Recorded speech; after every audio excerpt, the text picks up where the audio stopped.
First, let me say this. I'm not trying to start any rumors that Jeff Gordon is ready to retire.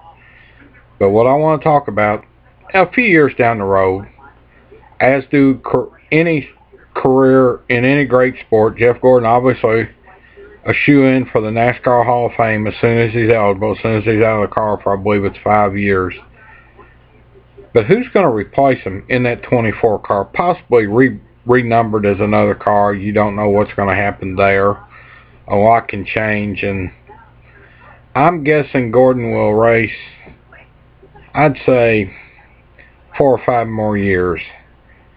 But to me, his replacement is already in the Hendrick fold. Look at some of the wins what I perceive to be his replacement has. He's under contract as a Hendrick development driver. Won a truck race on a road course. Won ARCA at Pocono.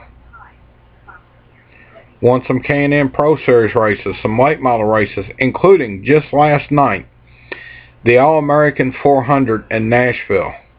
Now, if you look at the list of winners, and I just read on Facebook that next year will be the 30th All-American 400, so they missed a few along the way, because the first one, which I went to in 1981, was won by the late Butch Lindley. Bob Seneker won it, one of the great short track drivers. Darrell Waltrip won it one year at his home track, or one of his home tracks.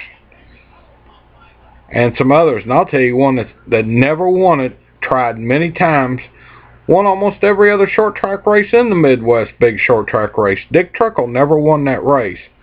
That was a tough race to win. The closest I believe he ever came, he actually crashed out, very hard crash, after a side-by-side battle with Bob Seneker, who I believe went on to win that year. And if I remember correctly, his something broke on the car and turned him around in the wall. But this, and the replacement is, and I'm not the only one that thinks this, I believe they're grooming second generation driver Chase Elliott, son of former Winston Cup champ Bill Elliott, to replace him. Already in the Hendrick fold. He will be 18. I checked on Wikipedia. At the end of this year, oh, by the way, run up front the 1.5 miles in Kentucky at an ARCA race before the car failed. I was there, looked to be in contention to win. But most obvious is Chase Elliott. Look for him full-time in the trucks. Maybe do 2 in the trucks, 2 in the Nationwide, with the last year or 2 in Nationwide, getting them some cup starts, probably renting out a car from one of the teams to put Hendrick power and chassis under. And I believe there's a rule that a team, if they're running a rookie in a few races, can run 5 cars. There is a 4-team limit, but I believe if they're getting ready to bring a rookie up, they can run 5 cars. I'm not sure. It used to be the rule. It could have changed, but again, let me say this. Let me make this firm. I am not trying to start rumors that Jeff Gordon's retiring.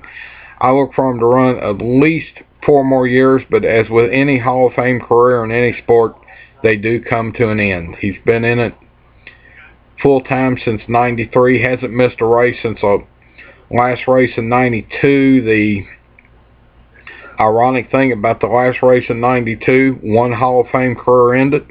Richard Petty was his last race scheduled, and one Hall of Fame career began. On top of that, when the improbable happened with Alan Kulwicki winning the championship by strategy on leading the most laps. But just my opinion, I think, and again, I'm not trying to start any retirement rumors. Just who I think is going to be Jeff Gordon's replacement.